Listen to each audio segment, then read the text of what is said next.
आम्ही आता उन्हाळी वेपर्स करत आहोत, बटाटे वेपर्स. त्यासाठी आम्ही इथे 8 किलो बटाटे घेतलेले आहेत, मोठे मोठे बघू शकता. हे असं साल काढून घ्यायचं पहिला आणि किसणीने हे असं किसून घ्यायचं. हे बघा, ह्याचे असे कसे स्लाइड्स पडलेत बघा. हे असे, हे आता स्लाइड्स काढून हे असं पाण्यामध्ये रात्रभर आपण भिजत घालायचे आहे. हे माझे आता 2 पातेले अशी भरलेले आहेत बघा. हे एक पातेलं आणि हे एक पातेलं. याच्यामध्ये आता आपण तुरटीचा खडा 4-5 वेळा राऊंड फिरवायचा आहे आणि सकाळी उठून त्याचं पाणी नितळून स्वच्छ पाण्यामध्ये धुवून घ्यायचं परत आणि शिजवायचं आहे आपल्याला. हा तुरटीचा खडा आहे बघा. हा आपल्याला असा पाण्यामध्ये फिरवून घ्यायचा आहे 4-5 वेळा. त्याच्यामुळं पांढरं शुभ्र वेपर्स होतात. मी आता वेपर्स करण्यासाठी इथे पाणी ठेवलेलं आहे आणि त्याच्यामध्ये मीठ टाकलेलं आहे मी जाडं. ते आता पाण्याला उकळी आली की आपल्याला ते वेपर्स त्याच्यामध्ये टाकायचे आहेत.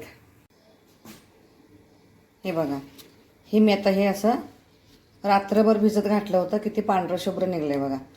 हे परत 2 पाण्याने मी धुवून घेतलेलं आहे. ठीक आहे, हे दुसऱ्या पातेल्यातलं हे धुवायची प्रोसेस चालू आहे आपल्याला. आता हे सगळं पाणी आपण नितळून घ्यायचं मस्तपैकी असं. तोपर्यंत इकडे पाण्याला उकळी येते. आता आपण गरम पाण्यामध्ये हे वेपर्स घालूया.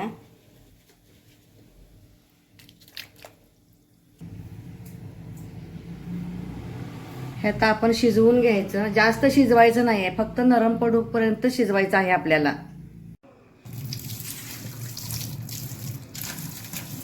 अशा प्रकारे हे नितळून घ्यायचं आहे आपल्याला पाणी सगळं.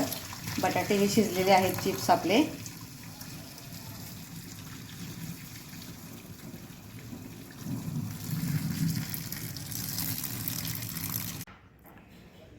सो अशा प्रकारे बघा आमचे वेपर्स घालून झालेले आहेत. आता हे उन्हामध्ये कडकडीत वाळवून घ्यायचे.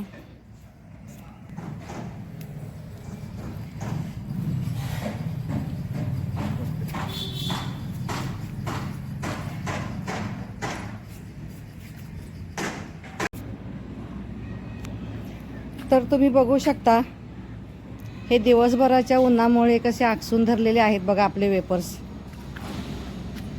आता ह्याला कडकडीत 2-3 वेळा उन्हामध्ये सुकवून घ्यायचं. तर मैत्रिणींनो, असे आपले हे वेपर्स सुकलेले आहेत बघा. किती मस्त बाकी. हे 7 किलोचे वेपर्स एवढे झालेले आहेत. आता आपण तळूया यातले थोडे. तर आपण तळण्यासाठी तेल टाकलेलं आहे बघा कढईमध्ये.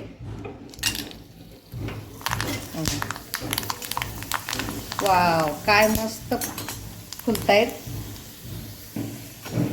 बघू शकता. अशा प्रकारे हे मस्तपैकी बघू शकता. आपले बटाटे वेपर्स पांढरे शुभ्र खूप छान खुसखुशीत असे झालेले आहेत बघा. कसं झालंय सांगा. लाईक करा, कमेंट करा. माझ्या चॅनेलला तुम्ही सबस्क्राईब करा. Okay, bye bye.